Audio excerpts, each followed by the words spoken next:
एक दिन टूनी चिड़िया का बेटा कुक्कू और कालू कौवे का बेटा जग्गू फुटबॉल से खेल रहे होते हैं कि तभी जग्गू फुटबॉल को बहुत जोर से किक लगाता है और वह फुटबॉल तेजी से हवा में उड़ती हुई दूर एक चील के बच्चे को जा लगती है, जिससे वह चील का बच्चा बहुत जख्मी हो जाता है। मार दिया, जख्मी कर दिया मुझे, मम्मा। जग्गू, तुमने ये क्या किया? तुम्हें फुटबॉल को इतनी जोर से किक नहीं लगानी चाहिए थी। देखो देखो ना, अब तुम्हारी फुटबॉल ना जाने कहाँ चली गई है। कुक्कू, ये सब तुम्हारी गलती है। अगर तुम जोर से मेरी तरफ फुटबॉल ना फेंकते तो मैं भी जोर से फुटबॉल को किक ना लगाता। अब तुम मुझे या तो नहीं फुटबॉल ला कर दो या फिर तुम मुझे फुटबॉल के पैसे दो। अरे जग्गू, एक तो गलती तुमने की और ऊपर से उल्टा मुझ पर ही इल्जाम लगा रहे हो और तो और पैसे भी मांग रहे हो। अगर मेरे पास इतने ही पैसे होते तो क्या मैं खुद अपने लिए फुटबॉल ना खरीद लेता। चलो मिलकर फुटबॉल ढूंढते हैं। ये ना सोचना कि मैं तुमसे कुछ नहीं कहूँगा। अगर मेरी फुटबॉल ना मिली तो पूरे पैसे निकलवाऊंगा तुमसे, कुक्कू के बच्चे। याद रखना मेरी बात। यूं वह दोनों फुटबॉल ढूंढते ढूंढते चील के घोंसले तक आ पहुंचते हैं।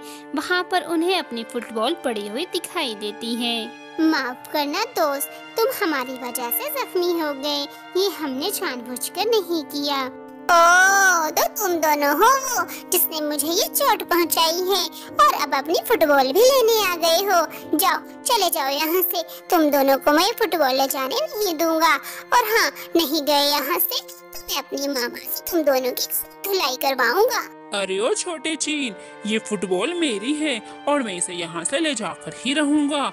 और तुमने अगर मुझे रोकने की कोशिश की तो मैं तुम्हारे मुंह पर जोर से एक थप्पड़ लगाऊंगा, जिससे तुम्हारे दांत सारे के सारे टूटकर बाहर निकल आएंगे। यूं जग्गू छोटे चील को डरा धमकाकर वहां से अपनी फुटबॉल लेकर चला जाता है और फिर कुक्कू भी जग्गू के पीछे पीछे वहां से चला जाता है। जग्गू बेटा, मैंने तुमसे कई बार कहा है कि तुम खेल कूद कर जल्दी घर आया करो। देखो आज फिर से तुम कितनी देर से घर आए हो। माँ, मैं तो कब से घर लौटा था, मगर आज मेरी फुटबॉल गुम हो गई थी। बस उसे ही ढूंढ रहा था। और आपको पता है कि मैंने आज इतनी जोर से फुटबॉल को किक लगाई कि वो सीधी चील के बच्चे को जा लगी। वो बच्चा तो जोर जोर से रो रहा था। अच्छा, तो आगे क्या हुआ जग्गू बेटा? फिर जग्गू अपनी माँ को अपनी सारी कहानी सुनाने लग जाता है। गौरी कौवी उसकी बात सुनकर उससे कहती है, शाबाश जग्गू बेटा, शाबाश, तुमने तो कमाल ही कर दिया। गौरी कौवी अपने बेटे को सही सीख देने की बजाय उसे उसकी गलती पर शाबाशी दे रही थी।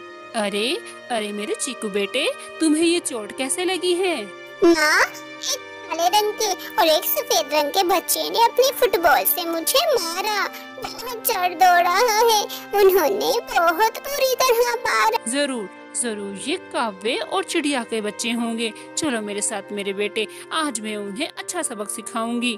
चील बहुत गुस्से में थी और फिर वो अपने बेटे को अपने साथ लेकर सबसे पहले टूनी चिड़िया के घर आती है। चिड़िया, ये देखो, तुम्हारे जालिम बेटे ने मेरे नन्हे बेटे की क्या हालत बना दी है। अब मैं तुम्हें और तुम्हारे बेटे को नहीं छोड़ूंगी। चील बहन, मुझे मेरे बेटे ने बताया कि कैसे आपके बेटे को ये चोट लगी है। मेरे बेटे की इसमें ज्यादा गलती ना थी, लेकिन फिर भी मैं और मेरा बेटा आपसे माफी मांगते हैं। हमें माफ कर दें और इस माफी के एवज आप हमसे कुछ पैसे ले लें और उन पैसों से आप अपने बच्चे का अच्छा सा इलाज करा लीजिएगा और अच्छा उन्हें खाना पीना भी इसे खिला दीजिएगा।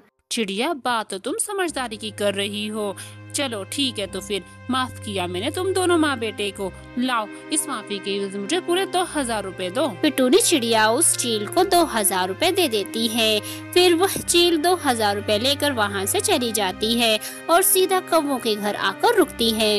ओहो, इसे तो देखो कैसे अपने जख्मी बेटे को यहाँ वहाँ लिए घूम रही है। ओ चील, क्या तुम्हें अपने घर पर टिकाव नहीं लगता जो तू यहाँ भी चली आई? बहुत बोल रही हो गौरी, तुम मुझे गुस्सा दिला रही हो। तुम्हें मालूम भी है कि मेरे बेटे की यह हालत तुम्हारे बेटे ने की है। हाँ, मुझे सब मालूम है। मेरा बच्चा छोटा है, उससे गलती हो गई। तो अब तुम्हारा क्या ख्याल है कि मैं अपने बच्चे को मारूं पीटूं? गोरी, आई तो मैं यहाँ इस नीयत से थी कि मैं तुम्हें तुम्हारे बेटे को अच्छा सबक सिखाऊं ताकि वो आइंदा मेरे बेटे को तंग ना करे, लेकिन मैंने अपनी नीयत बदल दी। तुम ऐसा करो, मुझे 2000 रुपए दे दो ताकि मैं उन 2000 रुपए को अपने बच्चे पर खर्च कर सकूं, और इस 2000 रुपए के बस मैं तुम्हें और तुम्हारे बच्चे को माफ कर दूंगी। गोरी, इसे तो देखो कैसे हमसे पैसे मांग रही है, जैसे कि हमारे घर में पैसों की बरसात होती हो। और चील, अपने इस जख्मी बेटे को लो और यहाँ से चलती बनो, हमारे पास तुम्हें देने के लिए कोई पैसा वैसा नहीं है। कालू कौवे की बात सुनकर चील का गुस्सा और भी बढ़ जाता है। वो उन दोनों को अपने पंजों में दबोचकर कहीं ले जा रही होती है कि चील को टूनी चिड़िया देख लेती है। फिर टूनी चिड़िया चील का पीछा करने लग जाती है। चील उन्हें दूर लाकर नीचे फेंक देती है। वो दोनों जाकर नदी में गिर जाते हैं। टूनी चिड़िया कालू और गोरी को ढूंढ निकालती है। फिर टूनी चिड़िया नदी में रस्सी फेंककर उन दोनों को बाहर निकाल लेती है। चिड़िया बहन, आपका बहुत बहुत शुक्रिया। अगर आप ना आती तो आज हम डूबकर मर जाते और हमारा बच्चा यतीम हो जाता। कालू भाई, मैंने देखा कि चील ने आपको कैसे पानी में फेंक दिया था, मगर आपको भी उस चील की बात मान ही लेनी चाहिए थी। आखिर हमारे बच्चों की ही तो गलती थी। टूनी, तुम बहुत समझदार हो और तुम अपनी समझदारी से हर मुसीबत का हल भी निकाल लेती हो, पर एक मैं हूँ जो ना तो खुद दिमाग का सही इस्तेमाल करती हूँ और ना ही अपने बेटे को सही सीख देती हूँ। ये जो कुछ हुआ है इस सब की जिम्मेदार मैं हूँ। देर सही मगर कालू और गोरी को अपनी गलती का एहसास हो ही जाता है। यूं कालू और गोरी को अपने किए पर शर्मिंदगी होती है।